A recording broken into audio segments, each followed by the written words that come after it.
तो इससे अम्मी की बात आई तो फिर फैमिली हिस्ट्री के बारे में एक बात आपसे और पूछ लूं कि अगर किसी की फैमिली हिस्ट्री है हार्ट डिजीज की तो इसका मतलब है कि दे आर डूम्ड, उनके पास कोई ऑप्शन नहीं है, या फैमिली हिस्ट्री एक माइनर रोल प्ले करती है आपकी अपनी जो हार्ट डिजीज प्रोग्रेशन में?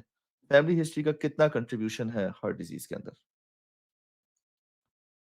कंट्रीब्यूशन तो है, as we know, I mean it is gonna contribute, लेकिन ये एक नॉन मॉडिफाइबल रिस्क फैक्टर है, राइट?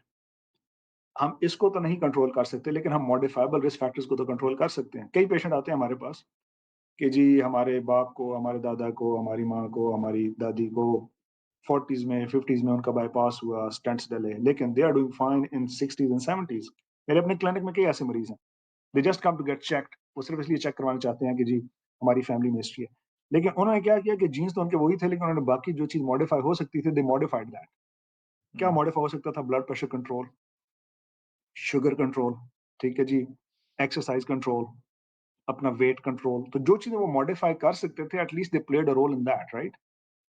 तो इसलिए इट डज़न्ट मीन कि भई if you got a family history then it can is a not do anything. there's nothing else that can be done। मतलब whatever can be modified, it मतलब वो modify किया जा सकता है। वो अब फिर हमारे वहाँ पे एक वो भी है जी, तवक्कल भी, तवक्कल करें लेकिन अकल भी तो करें ना, कि कि सही सिर्फ बात। तवक्कल करके गुज़ारा तो नहीं होगा।